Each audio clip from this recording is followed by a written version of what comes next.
Welcome to episode 10. I know, episode 10. I know I've been gone for a while and I've just been postponing coming back. Just that a lot has been going on. A lot has happened actually. So I just didn't have time. Actually, I had recorded this episode on my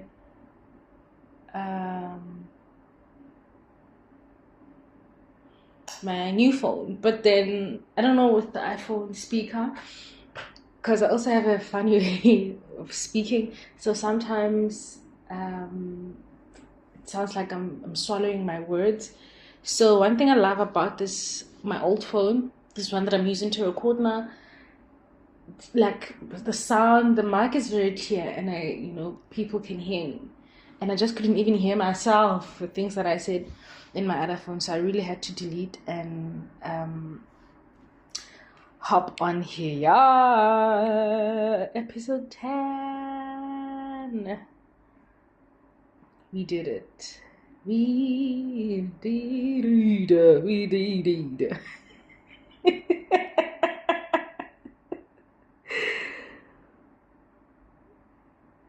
Oh my goodness. Yeah, I'm happy. I've got not a lot, though a lot has happened, but it's just daily life a lot. Nothing hectic. I moved out, and I found a space. And actually magic happened. I found a space bigger than the one that I was supposed to live in, and I still pay the same price. So like I'm paying the same price for a bigger space. I'm paying the price for a smaller space to live in a bigger space. I mean, it's not big. They're actually very small, like really tiny apartments.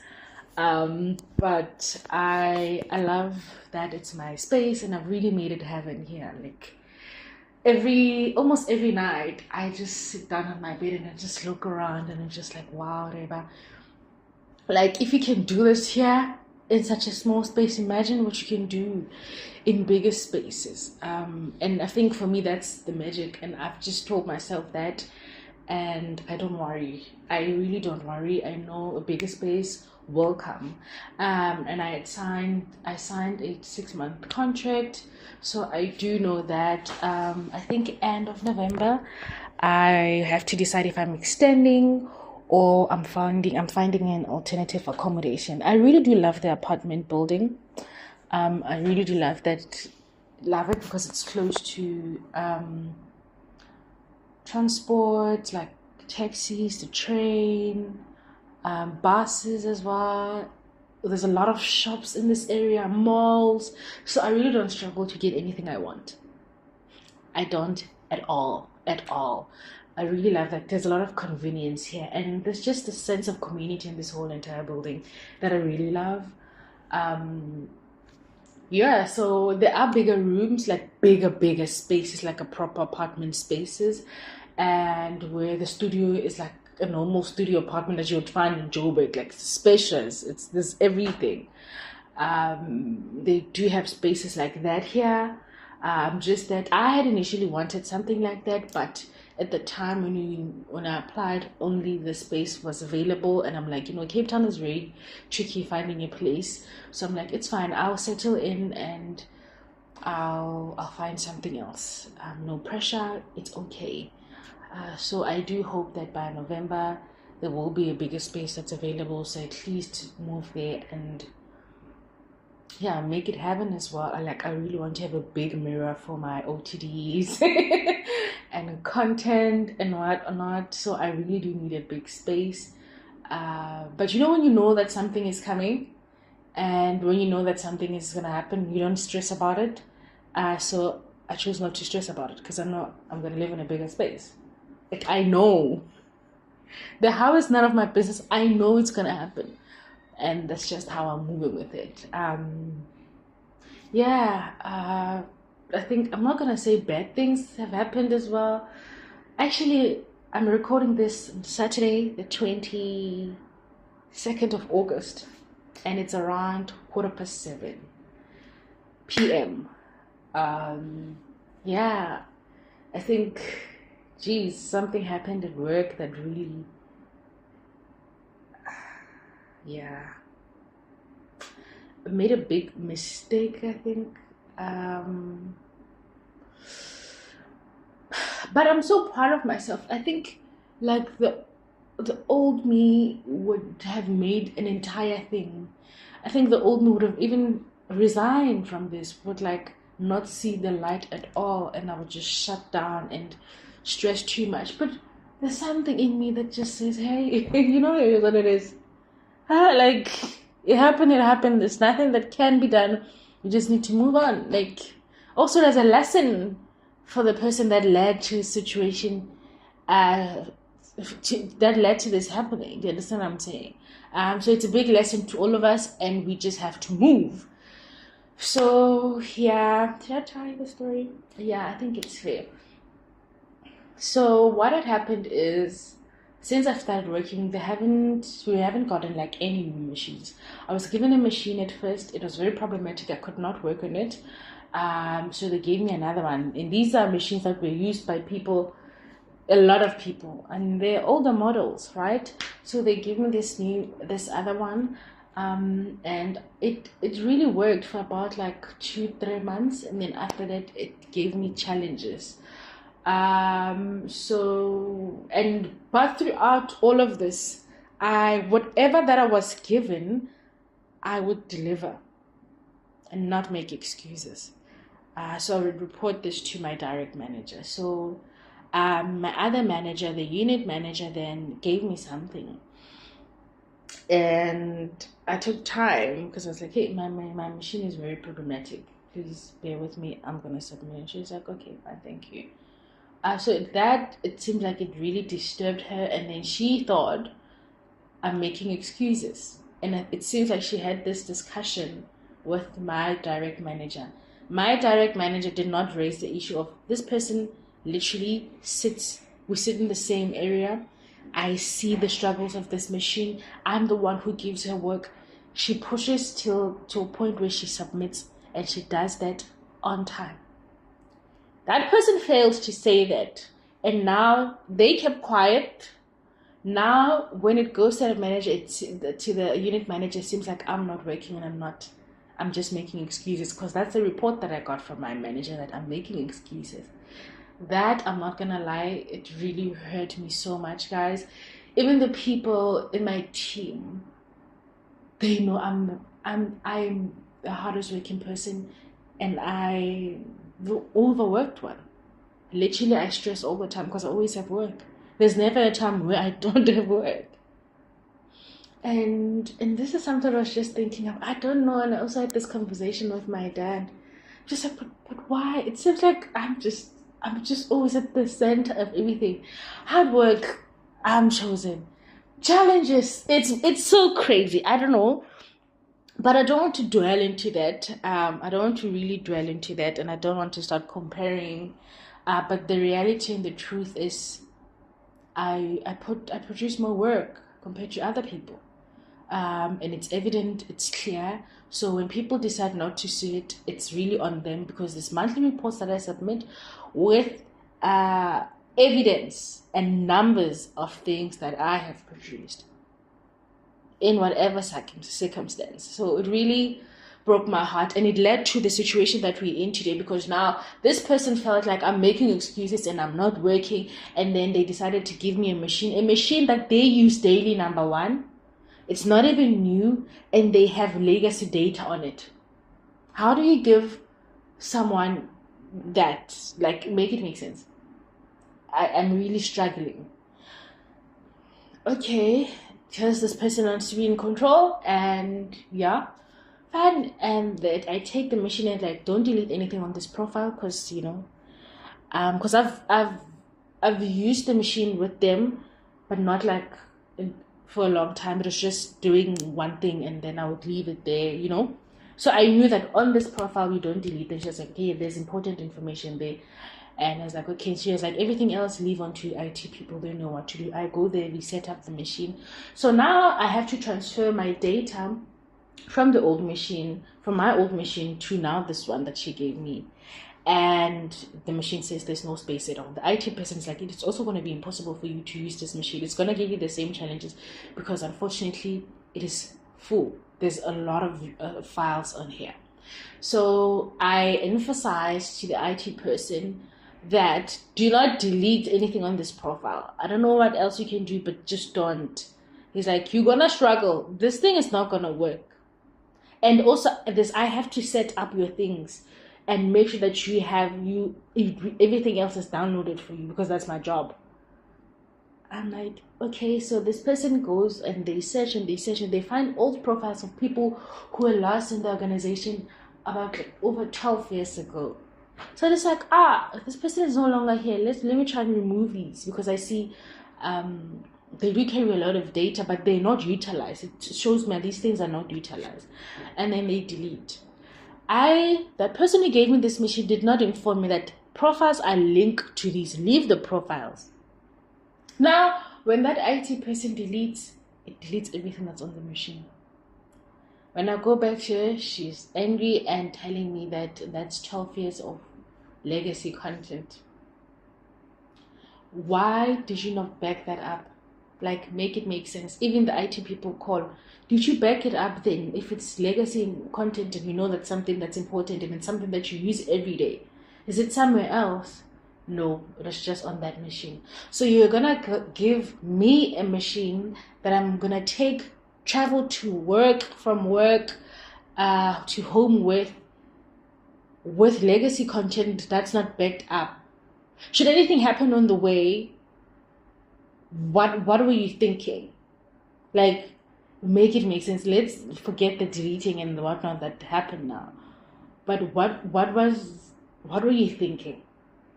That's just number one. Like, it does not make sense at all. I felt bad. I took accountability for the mistakes. I went to external businesses to try and inquire. I went by myself to try and inquire. Guys, assist, this is what happened, and things have been permanently deleted. Can we recover? No, they can't. I went to another business. No, we can't. So the data is gone now. I was honestly starting to enjoy my job. I was okay with the rhythm, and like a person out of nowhere just decided to just ruin stuff for me. But I choose to be positive. I'm just saying, you know what, just God, the universe just had to use me, but it's a lesson to everyone that people need to protect and back up data. Because already these machines that we're using already are problematic, so you can't bet on it. It cannot work. And I think I have forgiven myself. That's why I don't... I'm not all stressed. I just hope that the work there'll not be tension or a toxic work environment now. And if there is, because I have not communicated these to the people that I'm supposed to, I was just like, it's an internal team thing. Let's get over it. But because this is not the first time that I experienced something. There was a time where I was saying I'm overwhelmed, and also you guys are just making me roll and do things, and I have to figure things out independently. And when I take time, or when I just don't do things right, or communicate what you want, or do things the way you want things to be done, you get mad at me, and it seems like I'm not here to learn. But I'm a trainee, and I get a trainee salary. So, and I have been saying this over multiple times, a lot of times actually, that guys, I need someone who's going to onboard me. None of that has happened till this day.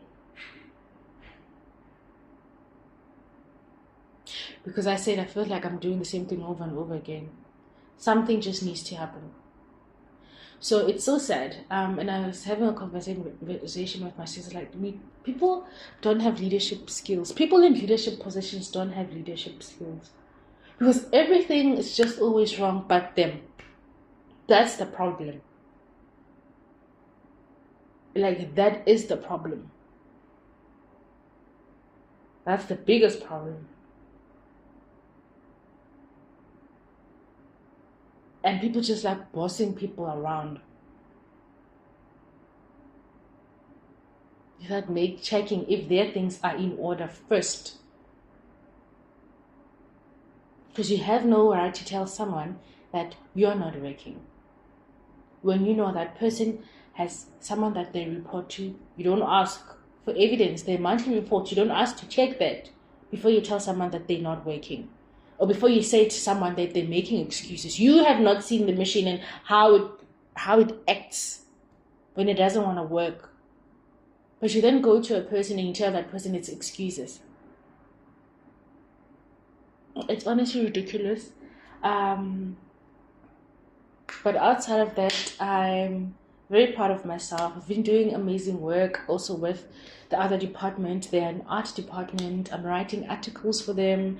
I just written a beautiful exhibition review and they're gonna publish it. And so it's amazing. It's people who and I had a conversation with a friend and they're like, friend, it's not everyone who unfortunately who God gives that eye to see the potential, especially when young talents come through that they have. It's only selected people. And he made an example like he's like, friend, I remember you telling me that even at like a first job, someone would always say to you, are going far, and I can see it. And this someone I didn't know that well. Like they just decided to tell me that, and every time I saw that person, they would say, I cannot wait. And it's like, those are special people. And those are people who are safe for you, who are safe, who God trusts them with your blessings, your purpose. Like God gives them that vision because they're safe for that. And unfortunately, even in employment, like people in higher positions that you report to, God might not give them that eye, and you would just not make sense to them. And it's okay. Tell yourself the right people see, and those who are not meant to see, they're not meant to see, or maybe they're ignoring it. I don't know, but it is their issue. What I know is that I'm making an impact. All the work that I produce gets published. And that's what I'm there for.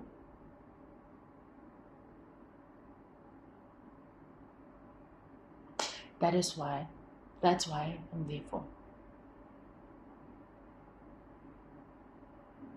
Honestly.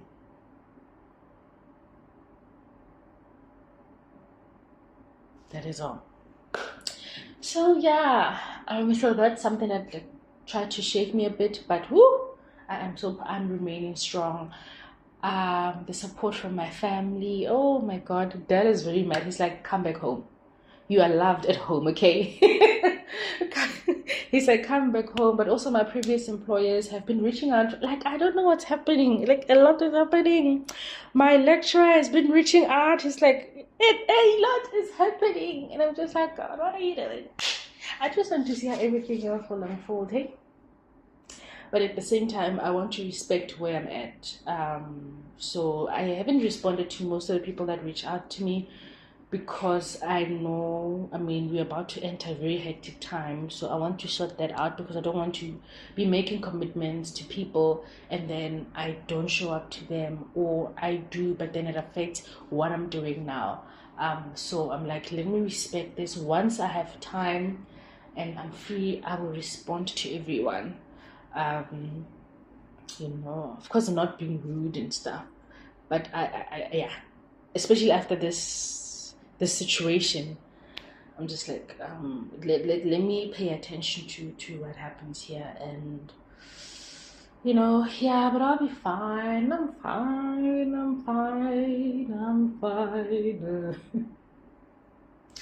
Yeah, and yeah, I'm very well. I'm still a girl. I'm still a lady. We're thinking positive. We're still attracting all that we want.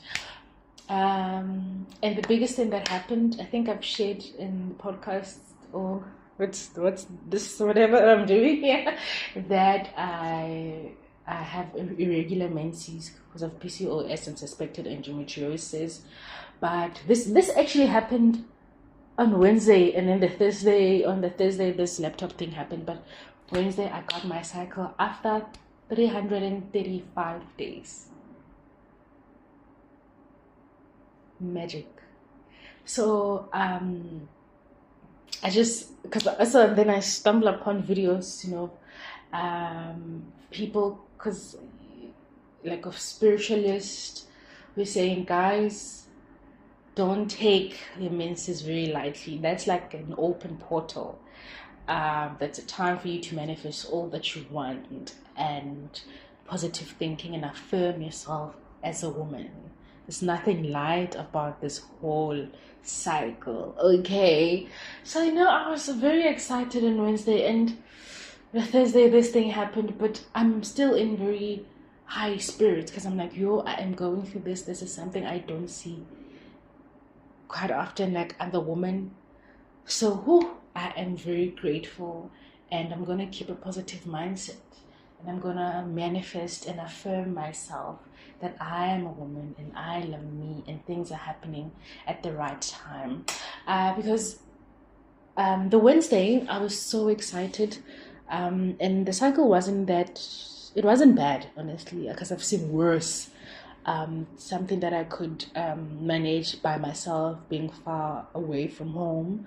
And I opened my diary, my journal, and I saw that on the 20-something of October last year, my period came after almost a year as well of not seeing my cycle, and it was terrible. Like, it was really terrible. I did not sleep that night, and the next morning I put it down on my journal, and I was like, God, there is no way I'm going through all this pain. There's no way I'm going through all this cycle, all this flow for Mahala. It is you preparing my body. It is you preparing me to receive the good universe. It is you making space.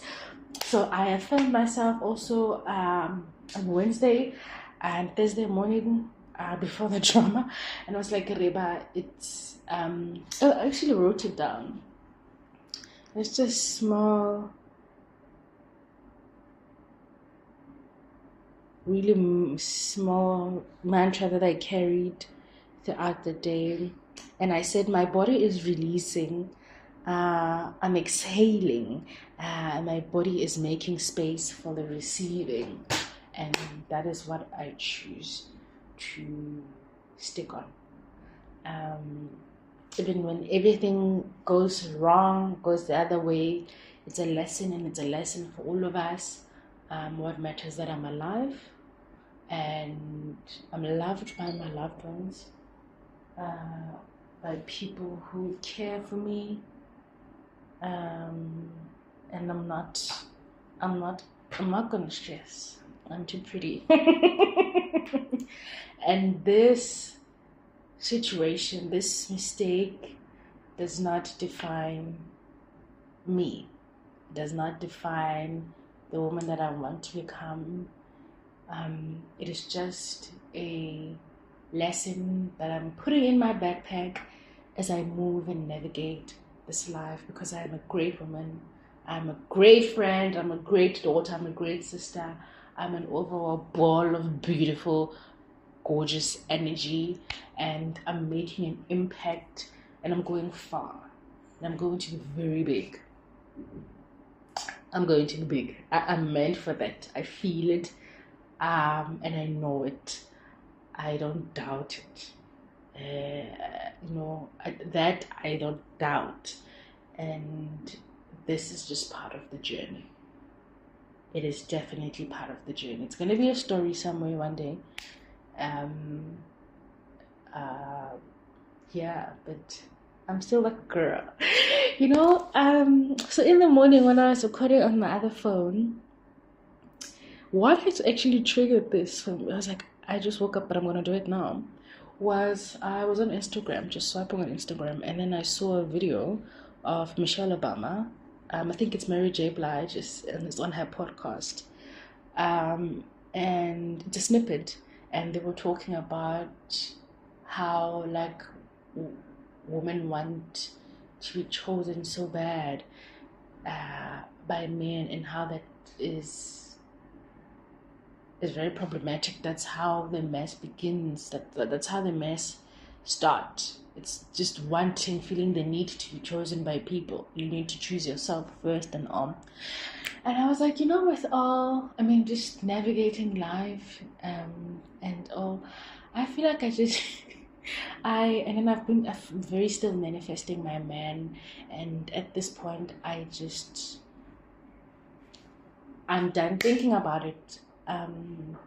I still do visualize though, because I'm a visualizer. Okay, I'm a visualizer. That is just me. I visualize every day about all the things that I want, and how I'm grateful for the life that I have right now. That is me, and that's how I survive. That's how I survive this life. But it's just like, I know I want this man, and yeah, but really I just want a problem solver. I just want a problem solver, please. I want an adult Pro Max, please. Like, I'm also thinking with this data thing. Oh, imagine someone's gonna be like, babe, don't stress. I got this, okay? Friends in like in the IT space, listen, they'll figure it out. It's a baby, don't stress, because just all the walking that I had to do, I remember from my office, I had to really walk up the mountain to go find the center. And also the Friday, I had to catch a train and walk up and ask people for, the sun is just all that. Now, I was so emotional. I was like, God, I'm just a girl.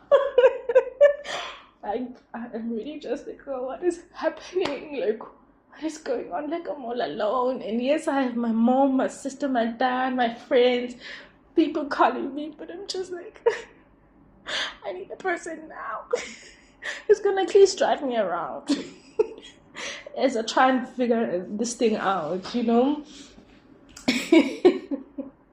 And I'm not gonna lie, I met amazing people. Like, because I took an Uber after I went to the first store just to look for help, because I just couldn't. I was just too exhausted emotionally. I was just going through a lot, but also the walk was just a bit too much for me. I was just there. And the person who was the driver was very kind, and it was a man, and I love how he was just coming with solutions. I was just like, oh my goodness, I love that. He's like, did you try this? Oh, how about you try? I need a person like that who's my partner though, and who's what I like, who I like. Okay, yeah. I can imagine in that exact situation, instead of calling like my mentor, my mom, my people, I could have been like, babe, I think you're gonna need to come pick me up today. And who's gonna come? I'm gonna be like, baby, I did this, and this happened, and now I feel like it's my fault. And it's just like, babe, calm down, relax, breathe. So where are you now, and what's your next step? And I'm like, babe, I'm going to IT. I'm gonna see if they can try and fix it. Okay, relax, go there, and let's hear what they say, and report back to the person who sent you there, and we'll take it from there. The moment you're done from there, give me a call. If it means I must leave work, so we go to data recovery centers, we do that, okay? But don't stress, my love. Don't panic. You are still great. You are very much gorgeous. This is not the end of the world, okay? Oh, that. You see, that would have saved me the stress that I went through and the tears. Okay? Oh Lord, please. Lord, a problem solver, please. Can you imagine I had to wake up Friday Then I was running for a train from the train. I was running, and I was asking people, "What do you know what this place is? Do you know?" Yo. Then I got lost in the train. I missed my stop. Woo, woo, woo, woo, woo, woo, woo. Alone. But God sent angels. I remember when I missed my train, I was like, I don't know my stop. I was like, I don't know where this is, but I'm gonna get off and I'll ask someone. Oh, and that guy was very sweet. We, we literally had to cross the. They had to make me jump some stuff. Yo, because they're like, you're going to the Cape Flats. Why are you here? I'm like, what? I don't know. I was just too stressed and I couldn't hear my stuff. And then, yo. And then he left me here. He's like, just wait here. And then the next train that comes, you hop on it. The one that goes that way. No, not the one that goes at the back. The one that goes up. I'm like, okay. And I sit there and this other, this other gentleman also asked, what's wrong? You look such like, I lost it. And then this work and I'm stressing. He's like, relax, just sit here next to me. You won't get lost. And I sat there with him. And then I hopped on the train. And I made it home safe. I mean, I love that. I really love that the kind people, you know, I remember even when I came from the data recovery center, after they told me that they just cannot recover the data. Then I would literally had to sit under, it's a small shopping center in Claremont. I had to literally sit under a tree with the security guard. Literally for almost an hour. I was just sitting there and I was just going on and ranting and going, and he was just laughing and he was just like, it's okay. But he also affirmed, like, listen, it's not the end of the world, just forgive yourself. Okay, forgive yourself. These things happen.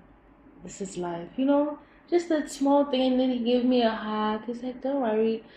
I was like, I don't know where to go. Where do I catch the train? I can't remember. He's like, okay, you go this way, but just wait for someone so you don't go through the thing alone, right? So then I followed this other lady, and then I found my way there, and it happened. But I'm just like, oh, you know, everyone coming back, she's like, I wanna sleep. I can imagine a partner be like, babe, let me just, you know what? Let's just go get ice cream. Let's just go grab a cool meal quickly so that you don't sit in misery. Because I know you, my girl. I know you. You can overthink stuff, you know? I think as I navigate life and I navigate challenges, both beautiful moments and challenging moments, I think all of these sets a tone for the type of partner that I want. And I'm not saying I'm always going to have like rotating problems. Of course, they're going to be different. But I think every little thing in life reveals the type of partner that you'd want for your life, you know. So that's how I'm also deciding to look at it, that everything that happens actually, it gives me an idea. I think this is a universe saying, you say you want this person, okay, I'm gonna put you through all these things, these lessons, these small lessons, these challenges that you overcome because you're a star like that. But all these sets a tone for the type of partner that would work for you. Right? Wow. I think that's how I'm seeing it. For the partner that I'm looking for the things that I want, and for the people that I want around me. Wow. It's not just happening for vibes. And it's not just the lesson, you know. It also sets a tone for the people that you want. The person is close as a partner. You're going to let in the very personal spaces of your life.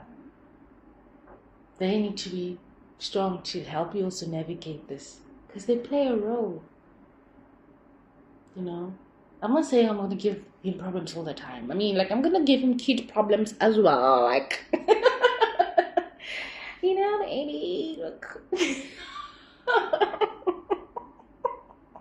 I cannot wait. I cannot wait. I'm so excited and I know it's happening. And yeah, outside of that, I'm still me. I'm still very whimsy. But I want to start exploring Cape Town. Yeah, I was having a chat with my friend, and I was like, "Friend, I want us to go to more exhibitions." Because also, I think also with my degree, um, everything is in alignment. Like sometimes you just think you're just doing stuff J and J, but everything connects at the end.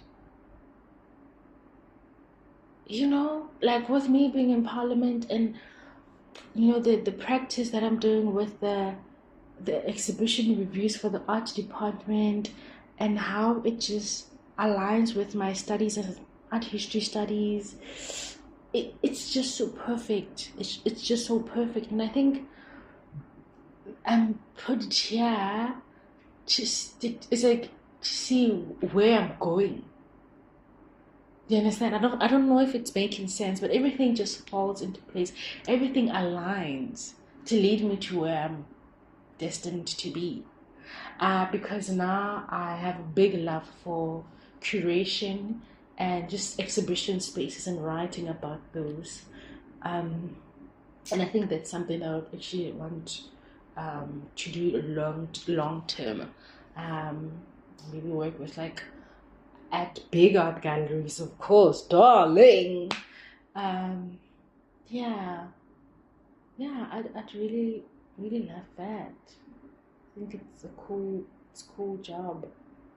It's a cool role. I really love that. Yeah, but outside of that, all is wow, wow, wow, wow, wow, wow, wow, wow, wow, wow, wow, wow. I think it's been great. That was a good quick update, life update, right? Oh, I forgot something. Okay, but because I never know who would stumble up, because you never know with the algorithm, if someone has my number and they follow me on Instagram, and then my episode with them pop, and my channel will pop on their thing, and now they hear.